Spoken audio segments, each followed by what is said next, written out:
Because of the way the universe is created, we each of us live in two worlds at the same time.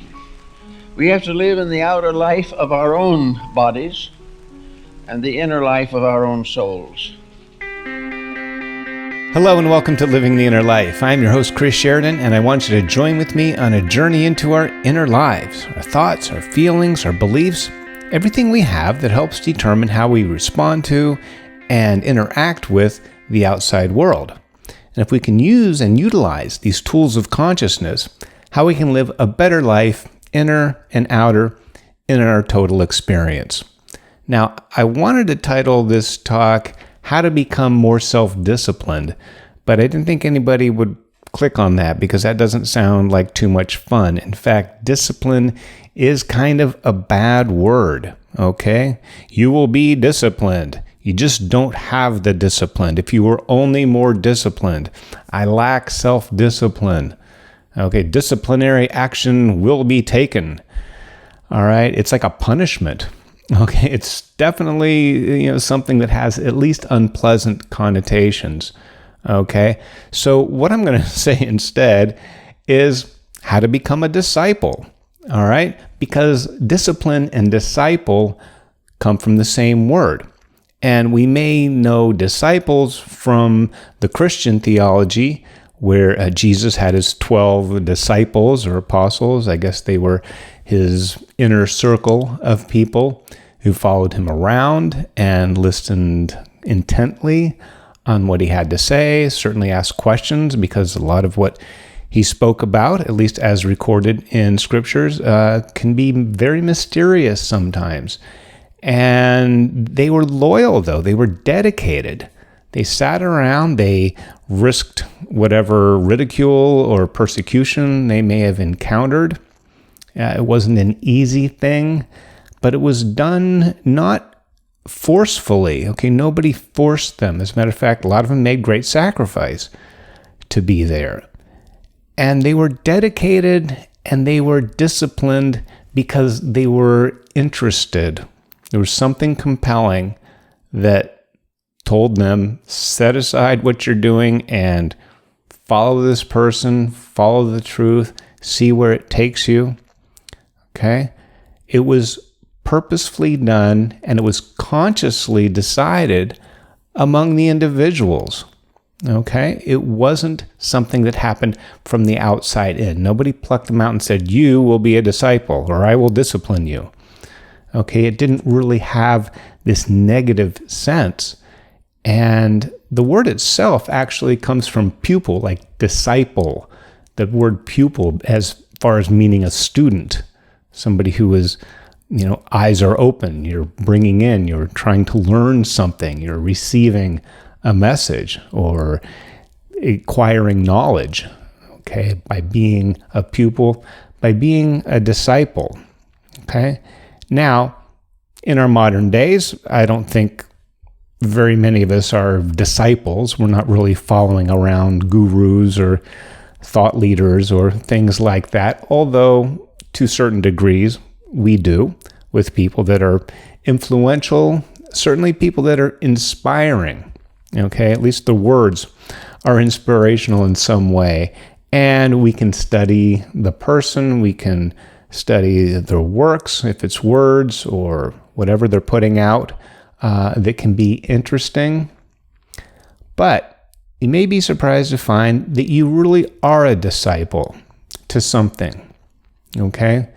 If it's an interest that you have, that's more than just a passing interest. If it's something you've been interested in a long time, something you're very enthusiastic about, and to be an enthusiast, okay, that word comes from theology, okay? It's something spiritual, it's something religious, it's something powerful, okay? And if you're in theos, if you are enthused by something, an enthusiast with enthusiasm, it's more than just a passing interest. It's something that you maybe follow religiously, okay? I have a friend who he and his wife are baseball fanatics. They love baseball, and they really like all the different baseball stadiums. And they have been traveling. Every year they go out, maybe 1 or 2, maybe 3 or 4 ballparks.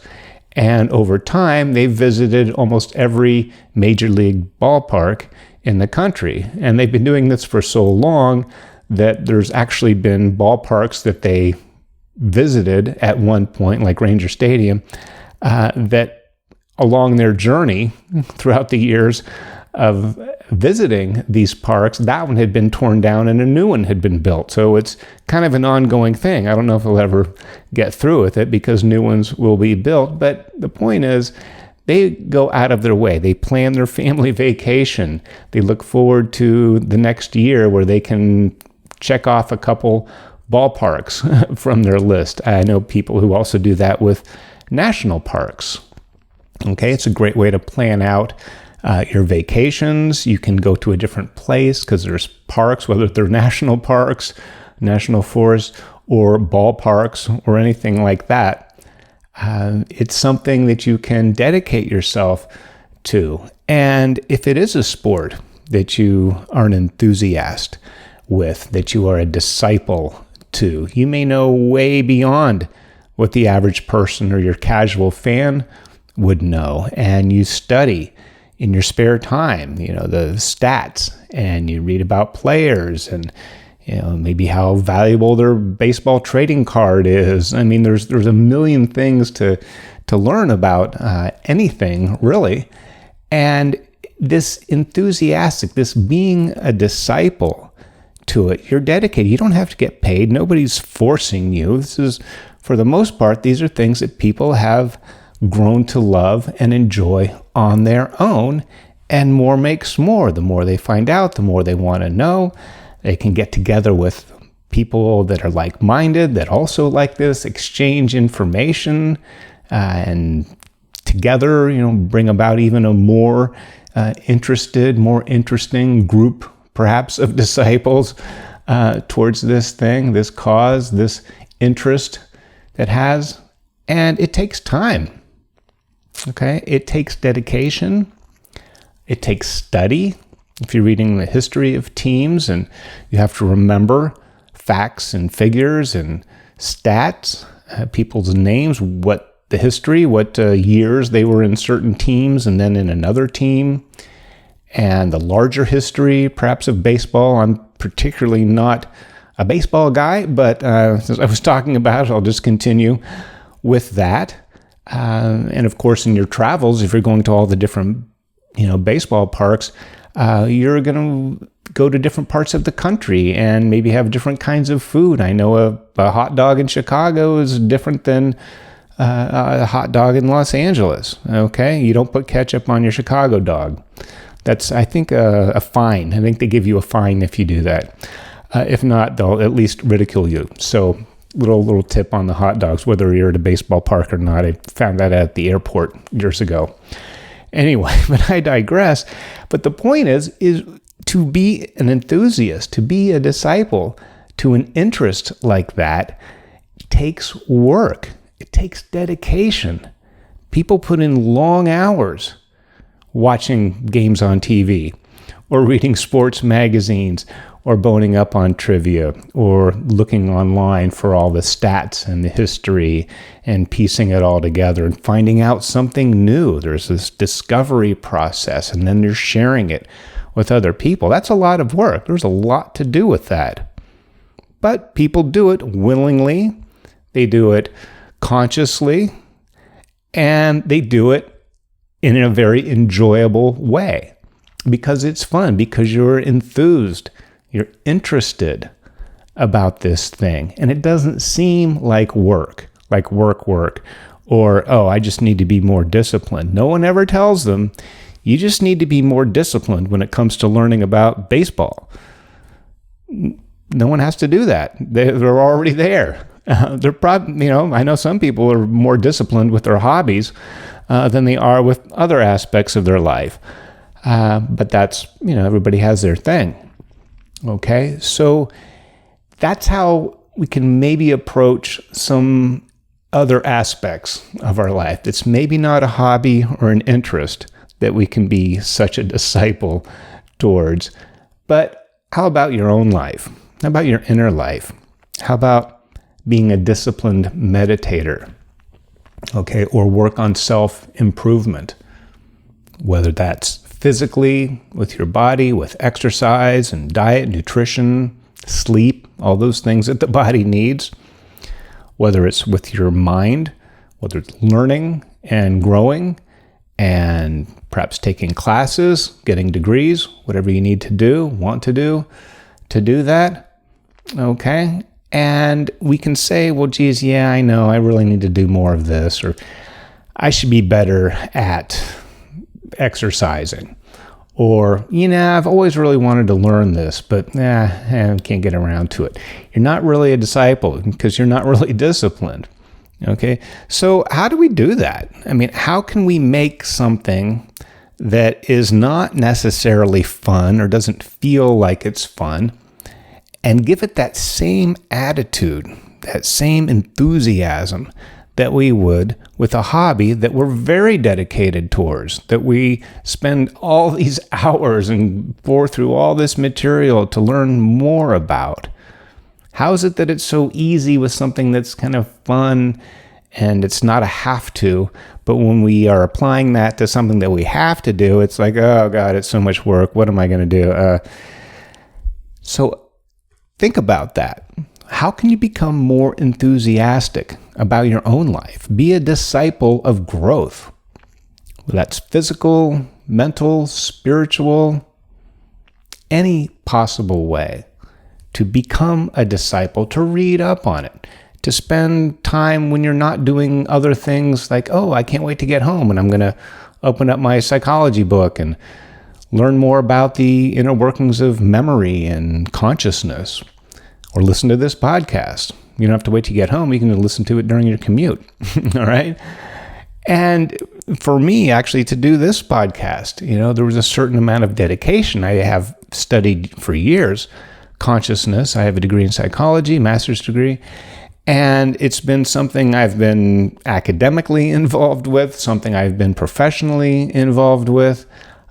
Just not a passing interest, but a very deep interest that I have, the workings of the mind. What is mind power about? Mind science. Can we improve our condition with the power of the mind? And how is it that it gets so difficult sometimes to know better but not do better, to somehow avoid the things that we even want to do, much less the things that we have to do? We put that have to moniker on it. Okay, it's very mysterious, and I think it's infinitely interesting. I read psychology and philosophy and history and workings of the mind, books and articles long before I even went to college about that. So it's been a long time, a lifelong, perhaps, interest of mine, and hopefully I'm more disciplined and I'm able to funnel that into ways that I can share, like I'm doing now, what I've learned along the way. But think about the disciples. Think about yourself in other areas where you are enthusiastic about learning and dedicating yourself to an interest. Make the other parts of your life, or at least one other part, if there is one that has this need for discipline, for self-discipline, try to bring that kind of attitude that you have you don't even think of it as being disciplined when you're working on a hobby. It's just an interest and you're spending time on it. It doesn't even seem like work. The time flies because you're so interested in this thing. Now, we may not make other things that interesting, okay? But we can maybe make them a little more interesting, a little more exciting, a little more, hey, I wonder if we're going to learn about that today. So if it's working out and nutrition and your physical body, there's so much to learn. There's a lot of stuff out there that you have to kind of pour through to find out what's either actually real or what's relevant to you, because it's not a one-size-fits-all thing. Although there are some things generally, we need sleep, we need relaxation, we need activity, we need movement. You can't sit too long. Those are things that I use a wheelchair. It's funny when I hear that people say, "Oh, it's not good to be sitting all day." And I'm like, okay, how does that help me? I'm a paraplegic. But anyway, and actually that does help, because knowing that and knowing that this is something that I kind of have to do all day, I can take every opportunity I can to shift to a different chair, maybe on the couch, or lie on the floor if that's a good thing to do, just to break it up during the day, so I'm not just stuck in one chair, my wheelchair, all the time. Okay, so there's so much to learn, and you may find it interesting. Go to it, approach these things that seem like a chore, seem like, oh, self-discipline. I just need, if I were only more disciplined. I need to have this I don't have the discipline. You do, okay, because you've done it with other things. Try to make these things just a little bit more interesting, a little more fresh, a little more exciting, a little more open, okay? This disciple, this pupil, open up your eyes to what's there. You may find it to be way more interesting, way more exciting. You may be more enthusiastic. So when it comes time to go to the gym, or you're working out your meal plans and you're finding more interesting, healthy food that also tastes good, and you're feeling good because you're doing that, okay, bring in some of that attitude, okay, some of that enthusiasm. And if it's self-growth and self-development in other ways, mentally and with consciousness, spiritually, it takes discipline, okay? But be a disciple, okay? Be someone who wants to do these things. If you feel you lack self-discipline, be somebody who wants self-discipline, and get out of this notion that it is a punishment, okay? It's self-punishment, actually, when you don't be a disciple, when you're not disciplined. That's the pain point. It's not in the discipline. It's not in the dedication. You just have to make it that, okay? It's very easy, because we go to these other things, whether it's, baseball. For me, it's IndyCar racing. I love the Indy cars, the Indy 500, and all the other races throughout the year that series competes in. I always have enjoyed that. Don't really like a lot of other forms of racing, but that one I really, really do. And I know all the names and the years and, what happened at this race and this place and what racetrack historically maybe was at some place and it's been torn down and now there's something else, just general information about that, and try to keep up with it because it's fun and it's interesting. It's a guilty pleasure. It's kind of an escape for me. As a matter of fact, I don't want that to really ever become like a career or a job or some kind of a thing. I want it to be a little bit removed. I want to just be the fan in the stands. But it's also been something that's been kind of there throughout my life. And I look forward to the next season and the next race and all this stuff. But there are other areas where maybe I'm not so disciplined. So if I can think of, say, the Indy 500, and if I can just maybe overlay that onto something else, like maybe you can have fun doing this thing that you have to be disciplined. Oh, exercise. Oh, I have to study. Oh, I have to clean up my room, or whatever it is that you think you need more discipline in. And you won't have to look far, because I think we all have things that we are very disciplined, very dedicated, very enthusiastic as far as an interest or a hobby. And we probably have some area that could use a little more dedication, a little more discipline, a little more enthusiasm. And you can do that by looking at what are the benefits. When it's a hobby or an interest, the benefit is self-evident, okay? If I like to watch an auto race with the Indy cars, it doesn't have to do anything else. It doesn't have to make money. It doesn't have to solve a problem. It doesn't have to really do anything other than just be that and be enjoyable, okay?